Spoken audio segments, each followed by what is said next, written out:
Bonjour, je suis Isabelle du site Mon Chien Bio, site d'exploration du monde merveilleux des chiens.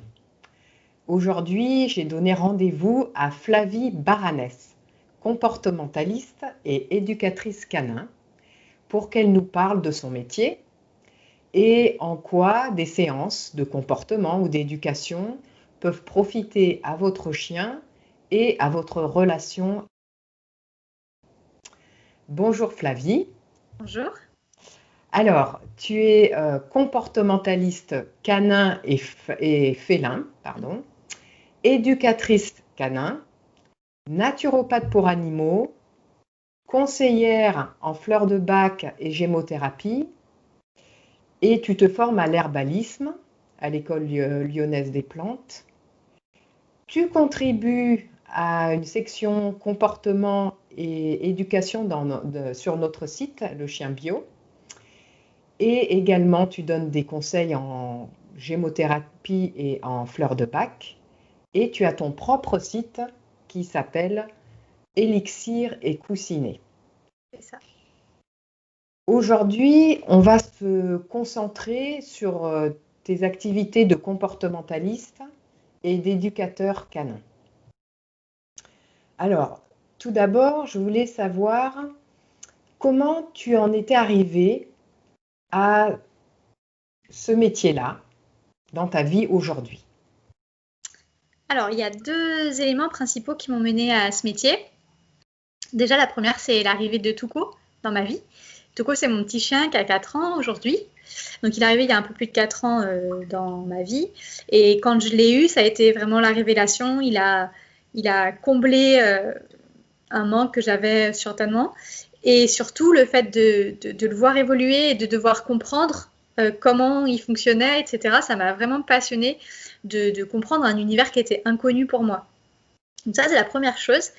Et à ce même moment, j'avais des problèmes sérieux de dos. C'était compliqué pour moi de poursuivre mon métier. J'ai été opérée. Et à la suite de ça, à la médecine du travail, ils m'ont dit, bon, bah, il faut arrêter ce que vous faites. Faut trouver autre chose. Et donc, quand on m'a parlé de reconversion, bah, c'était tout trouvé. Hein, pour le coup, j'ai pas hésité très longtemps. D'accord. Donc voilà.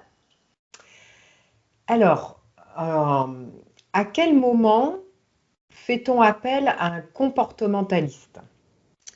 Alors, le comportementaliste, lui, il peut intervenir à différents moments. Alors, ça peut être soit avant l'adoption, pour justement aider la famille à choisir le compagnon idéal, que ce soit un chat ou un chien. S'ils sont déjà arrêtés sur l'espèce, peut-être les aider à choisir la race, s'ils veulent un chien de race, les aider à choisir en refuge, s'ils veulent adopter en refuge.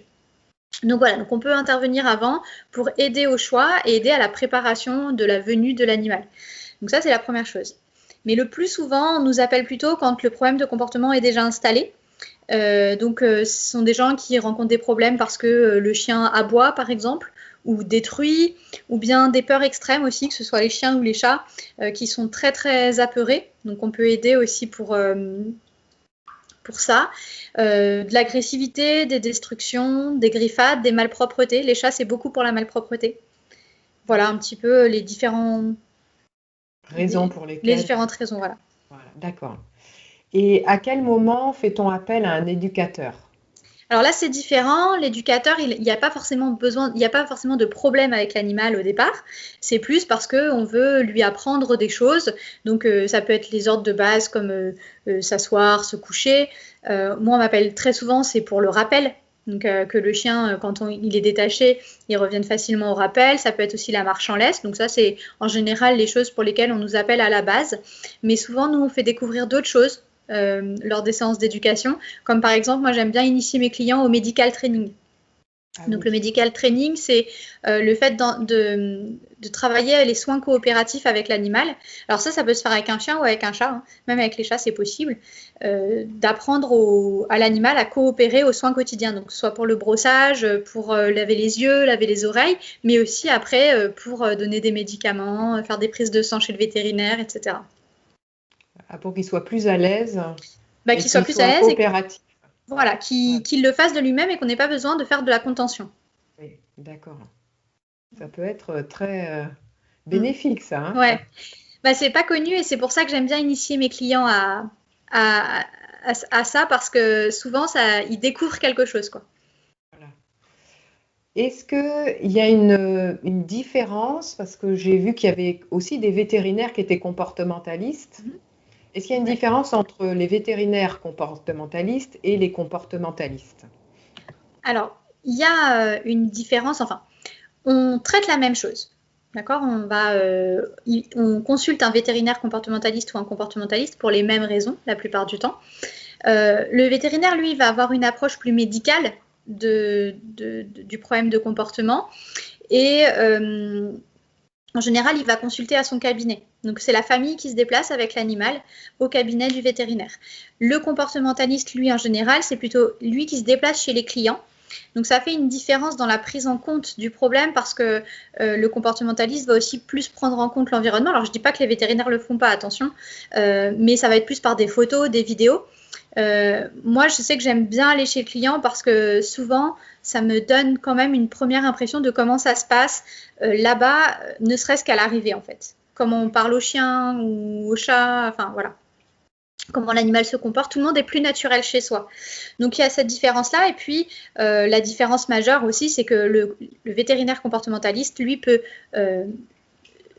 donner des médicaments, des anxiolytiques notamment, des choses comme ça, pour, on va dire, les animaux les plus anxieux. Alors que nous, quand on rencontre ce type d'animaux, on est obligé après de renvoyer chez le vétérinaire parce qu'on n'a pas la compétence pour donner des médicaments.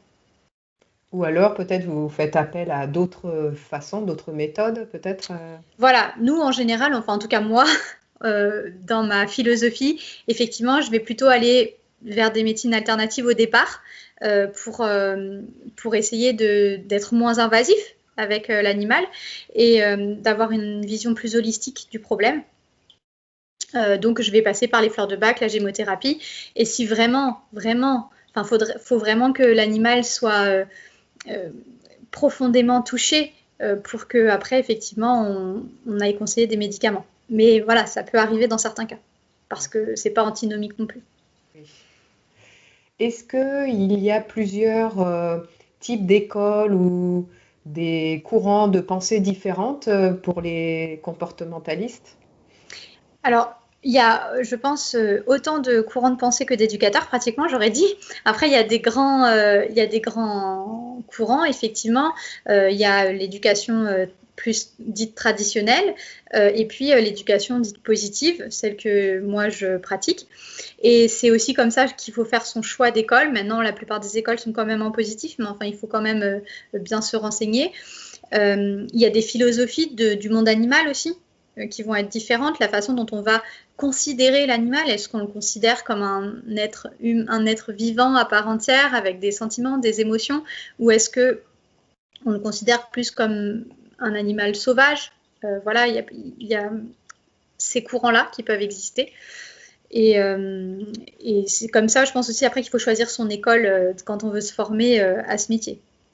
Et toi, par exemple, qu'est-ce que tu as suivi? Quel est le nom de l'école? Alors moi, l'école que j'ai suivie, c'est Vox Animae et je les ai choisis justement pour cette raison-là parce que en lisant ce que je pouvais trouver sur cette école, j'adhérais vraiment à leur courant de pensée. Et puis, c'est l'école qui m'avait été conseillée par de nombreux comportementalistes que j'ai rencontrés pour faire mon étude, savoir si c'était effectivement dans ce domaine que j'allais m'orienter, des comportementalistes avec lesquels j'étais d'accord, avec lesquels j'étais en phase. Ils m'ont quasiment tous conseillé cette école, donc j'y suis allée sereine. D'accord. Est-ce que tu peux nous expliquer un petit peu comment se déroule une séance? Alors, pour les séances de comportement, alors, donc, je me déplace à domicile, comme j'ai dit tout à l'heure. Ça dure environ 2 heures, 2 heures et demie, ça dépend de la problématique. Et puis, donc, au début, j'arrive. La première chose que je fais, c'est de l'observation. J'observe comment l'animal se comporte quand j'arrive. J'observe aussi comment ces humains se comportent avec lui quand j'arrive. Ça, c'est important pour moi parce que, en général, à ce moment-là, les gens sont très naturels et ils font pas vraiment attention à ce qu'ils font. Alors que des fois, après, pendant l'entretien, quand on va leur demander de faire des exercices, ils vont plutôt faire un peu attention par rapport à ce que j'ai dit avant. Là, au moins, c'est naturel. Et ensuite, on s'installe. On s'installe à une table. Et là, je vais poser beaucoup de questions. L'idéal, c'est quand même que toute la famille soit présente, qu'il y ait tous les adultes et tous les enfants présents. Alors, quand c'est des petits, en général, on les laisse un peu vaquer à leurs occupations, on les intègre quand même à la séance. Je pose beaucoup de questions afin de définir exactement la problématique et de définir d'où peut venir cette problématique, quelles sont les causes. Et c'est ça qui est important pour moi, c'est de trouver les causes. Une fois que j'ai un peu fait toute mon analyse, j'en fais part à la famille, je leur explique d'où ça peut venir et surtout comment on peut résoudre le problème. Et en général, on met en place après un protocole de travail que je laisse après à la famille pour qu'ils travaillent quotidiennement. Et dans ce protocole, en général, je mets 2 à 3 axes de travail maximum. Parce que si on en met trop, on noie les informations principales et c'est le meilleur moyen pour qu'ils ne fassent rien du tout. Oui. Donc là, je leur donne 2 ou 3 axes de travail, sachant que pour chaque axe de travail, il y a un ou plusieurs exercices à réaliser. Et les exercices sont en général à réaliser quotidiennement, très souvent. Et puis, on met en pratique ces exercices avec moi, pendant la séance aussi. Je leur montre comment il faut faire. Ils le font. Je les corrige, etc. Et puis, une fois que je suis rentrée à la maison, je leur envoie une synthèse par mail avec tout ce qu'ils doivent faire, tout ce qu'ils doivent réaliser. Voilà en général comment se déroule une séance, sachant que pour certaines problématiques, une seule séance, ça suffit. Quand c'est des problématiques simples, je dirais. Quand il n'y a pas vraiment de problème profond de l'animal, que c'est plus un problème d'organisation de vie, oui. Une seule séance peut suffire. Par contre, parfois, il y a des suivis qui se font en général 3 semaines après la première séance, parce qu'il faut à peu près ce temps-là pour voir déjà la première évolution. D'accord.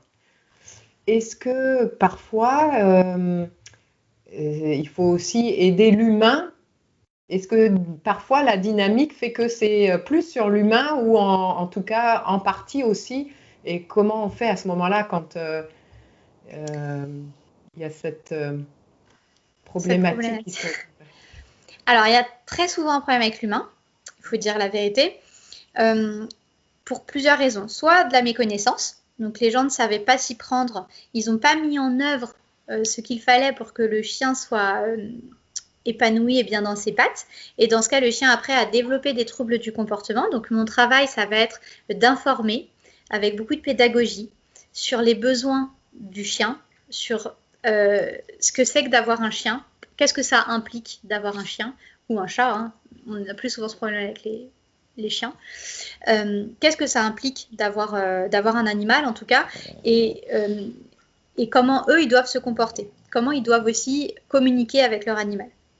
Donc ça, c'est le travail de pédagogie. Il y a des gens qui sont très ouverts et dans ce cas, ça se passe très bien et au contraire, ils sont très réceptifs.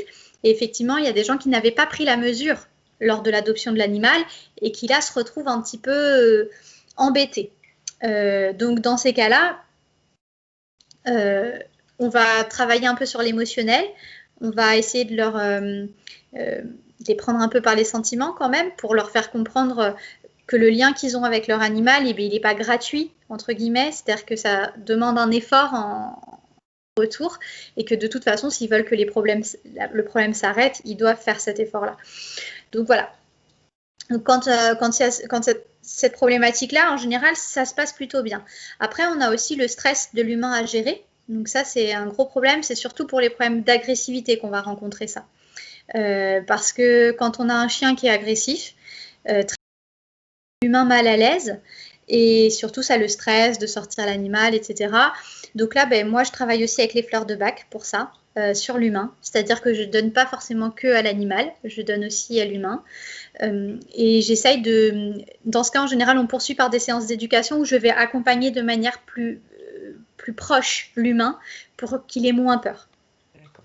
Qu'il ait moins peur des réactions de l'animal, qu'il arrive à mieux le comprendre, mais en général, du coup, je reviens plus souvent et plus rapidement.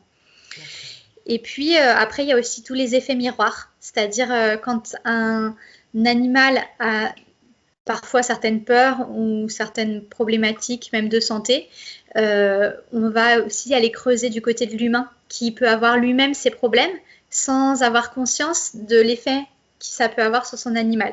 Et dans ce cas, c'est juste expliquer ce que c'est que l'effet miroir et travailler là-dessus. Et en général, les gens sont plutôt réceptifs à ça, même s'ils sont en général très étonnés. Et oui, j'imagine. Ouais. Est-ce que tu pourrais partager avec nous, par exemple, où tu as vraiment fait une différence dans la vie de l'animal et de la famille? Alors, avec plaisir. Alors, la première anecdote qui me vient en tête, c'est Tokyo, un chat que j'ai suivi il y a quelques mois. Alors, pour le coup, là, il n'y a eu qu'une seule séance nécessaire. C'est un chat, on m'avait appelé pour des malpropretés. Il faisait pipi sur le canapé toutes les nuits, mais vraiment toutes les nuits. Donc, on peut imaginer à quel point c'est dur pour les humains. Et du coup, ça avait créé beaucoup de tensions au sein du couple, parce que c'était un jeune couple qui avait le chat. Et ça avait aussi créé beaucoup de tensions entre le monsieur et le chat. Du coup, ça se passait pas bien leur relation non plus. Et il y avait un autre chat dans le foyer, et pareil, qui avait un peu changé de comportement depuis toutes ces difficultés. Donc après le rendez-vous, j'ai préconisé donc quelques changements au niveau de l'environnement de l'animal, des changements aussi au niveau relationnel, donc mettre en place un nouveau relationnel avec l'animal, et puis des fleurs de bac pour les 2 animaux. Là, j'en ai pas donné aux humains cette fois-ci, j'avais donné aux 2 animaux. Et alors en quelques jours, les malpropretés avaient cessé, mais vraiment juste quelques jours. Et surtout, et pourtant j'avais pas été appelée pour ça à la base, ça avait détendu énormément l'autre chat et il commençait à avoir une relation. Donc ça c'était le bonus, on va dire. La dame était contente de ce petit bonus parce qu'elle était embêtée aussi de cette situation, même si c'était pas pour ça qu'elle m'avait appelée. Donc là je pense que, et puis les relations humaines aussi dans le couple se sont apaisées aussi, bien sûr. Et alors une deuxième anecdote, on va prendre un chien cette fois. Donc une chienne en l'occurrence qui avait vraiment une angoisse de séparation avec ses humains. Il n'y avait pas d'hyper-attachement, mais juste le fait de ne pas savoir où ils étaient, de ne pas savoir ce qu'ils faisaient, ça la rendait folle. Et elle détruisait énormément, elle s'agitait beaucoup, elle aboyait, elle allait même jusqu'à essayer de casser la porte d'entrée qui était en bois. Enfin vraiment, c'était devenu très très problématique pour la famille. En plus, ils étaient en location, alors pas facile. Et donc on a changé, alors pas changé le relationnel parce que le relationnel était bon, mais par contre, on a mis en place des nouveaux protocoles de séparation, pour partir et revenir à la maison. On a travaillé aussi sur l'émotionnel de l'animal en dehors de ça, parce que c'était une chienne qui était très sensible. Donc on a travaillé sur l'émotionnel de l'animal en dehors des moments où ils étaient séparés. Et puis, pareil, mise en place d'un traitement avec les fleurs de bac. Et alors, le travail était très progressif. Pour le coup, ça ne s'est pas fait en quelques jours. Mais au bout de 2 semaines, 2-3 semaines, ils ont pu la laisser toute seule à la maison pendant plusieurs heures. Et ça se passait bien. Elle ne jappait plus, elle ne détruisait plus. Elle était plus sereine. Donc ça, c'était une belle victoire aussi. Très bien. Donc j'entends que tu utilises aussi les fleurs de bac. Je sais que tu fais aussi la gémothérapie, que tu es naturopathe, que tu te formes pour devenir herbaliste. Quelle est ta vision pour l'avenir? Quels sont tes projets Alors, ma vision en tout cas, c'est... Moi, je veux intervenir sur le bien-être global de l'animal. Pour moi, tout ce qui est problème de comportement, on ne peut pas le dissocier de la santé physique, émotionnelle, énergétique de l'animal. Donc, pour moi, tous les problèmes de comportement, de toute façon, partent de là. Et c'est pour ça aussi que je me suis formée à la naturopathie, que je me suis formée aux fleurs de bac, etc., pour traiter l'animal dans une globalité. Et donc, mon but, c'est de continuer à me former pour traiter dans la globalité. Donc, cette fois, aller plus sur l'aspect énergétique de l'animal. Donc, très bientôt, je vais me former en Reiki, le mois prochain, normalement. Et puis, je suis en cours de formation en lithothérapie aussi pour essayer de proposer un accompagnement de ce type-là sur des chiens, notamment les chiens anxieux.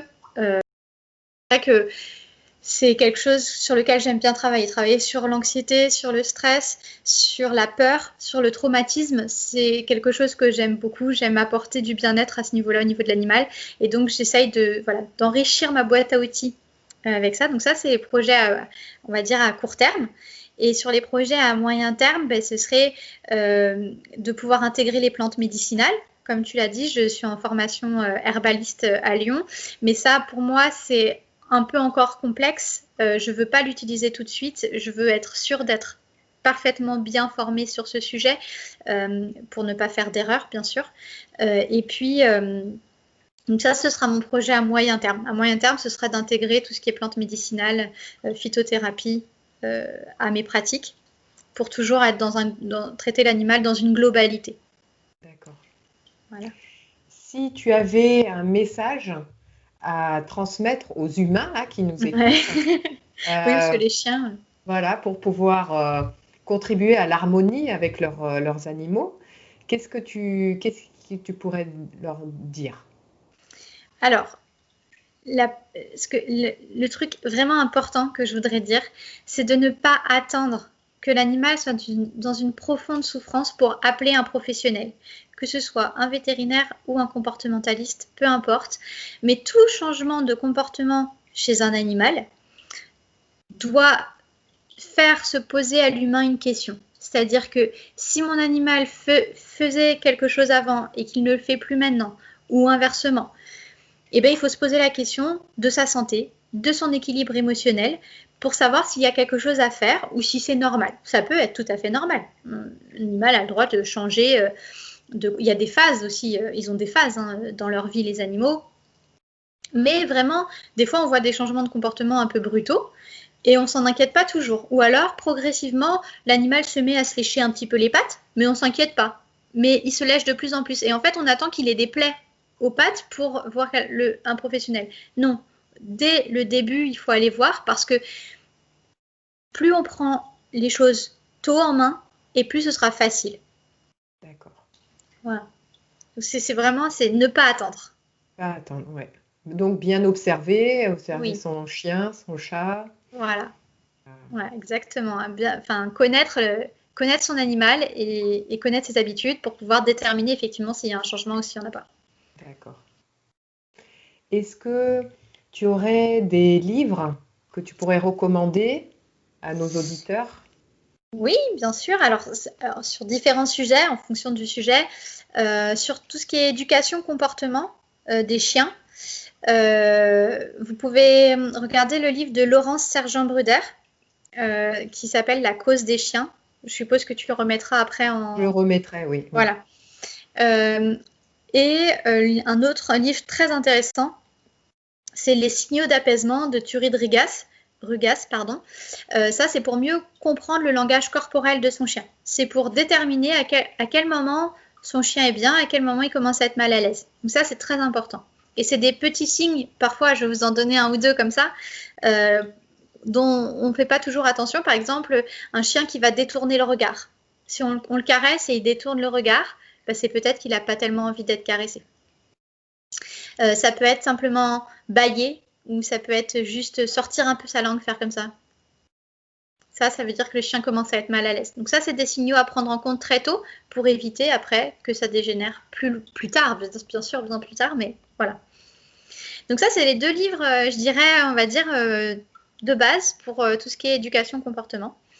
Et puis après, pour tout ce qui est soins naturels, alors moi, ma Bible, c'est le guide de phytoaromathérapie du vétérinaire du docteur Pierre May. Donc ça, c'est vraiment ma Bible. Dedans, vous trouverez toutes les informations sur les plantes médicinales. Il a aussi une approche énergétique au niveau de la médecine traditionnelle chinoise. Donc, il va faire vraiment tous les liens entre les organes, et les saisons et ce genre de choses, enfin voilà, tout ce qui est médecine chinoise. Et puis on trouve aussi les informations sur la gémothérapie. Il y a un chapitre sur la gémothérapie, sur l'utilisation des produits de la ruche. Enfin voilà, il y a tout. Enfin voilà, pour moi c'est vraiment la Bible de base. C'est la mienne aussi. Parfait. Et puis après, pour ce qui est fleurs de bac, prendre soin de son animal avec les fleurs de bac du docteur Béatrice Navarre-Collin et de Gaëlle Bertruc, qui est une comportementaliste. Donc ça, c'est si vous voulez utiliser les fleurs de bac ou les élixirs floraux avec vos animaux. Très bien. Voilà un peu pour en citer quelques-uns. Merci Flavie. Merci en à tout toi. cas pour cet entretien. Et donc, pour te contacter, comment fait-on? Alors, vous pouvez me contacter par téléphone. Donc, je pense que tu remettras les coordonnées, mais voilà, c'est 06 68 09 41 40. Et puis, vous pouvez consulter mon site internet, donc j'en ai oublié un, .elixir et coussinet au pluriel.com, tout attaché et au pluriel.com. Et puis il y a ma page Facebook, vous tapez Elixir et Coussinet sur Facebook, vous allez tomber sur ma page Facebook. Le blog, le site est enrichi d'un blog où il y a des articles, des petites vidéos. En général, j'essaye d'écrire des articles sur la naturopathie justement, parce que les articles sur le comportement et l'éducation, il y en a beaucoup. Puis je les écris aussi sur mon chien bio, donc voilà, pour pas faire de redites, j'essaye de modifier un peu les articles. Et sur mon site, vous trouverez plutôt des articles sur tout ce qui est naturopathie, technique énergétique, ce genre de choses, pour découvrir un petit peu tout ce qu'on peut faire avec un animal, parce que des fois c'est insoupçonné. Exactement. En tout cas, il est très bien fait. C'est gentil. Voilà. Et sur Facebook, je mets plutôt des petites vidéos ludiques sur des tutos pour réaliser des jouets pour chiens, par exemple, comment faire des glaces pour chiens en été, voilà, des petits tutos plutôt pratiques. Et si on veut prendre rendez-vous pour que tu viennes sur place, quelle est ta région? Alors, je travaille en Drôme-Ardèche. Je suis en gros dans un périmètre de 50 km autour de Valence. Voilà. Et après, pour certaines problématiques, je peux faire aussi en visio. Si vous êtes loin et que vous avez envie de participer, je peux faire aussi en visio. Dans ce cas, les fleurs de bac sont envoyées par la suite par courrier. Et puis, s'il y a besoin, parce qu'il n'y a pas toujours besoin. Mais voilà, pour certaines problématiques, ça peut se traiter en visio. Alors, il y en a non, mais dans ce cas, vous me contactez et moi, on analysera ensemble comment on peut travailler. D'accord. Très bien. Merci beaucoup, Flavie.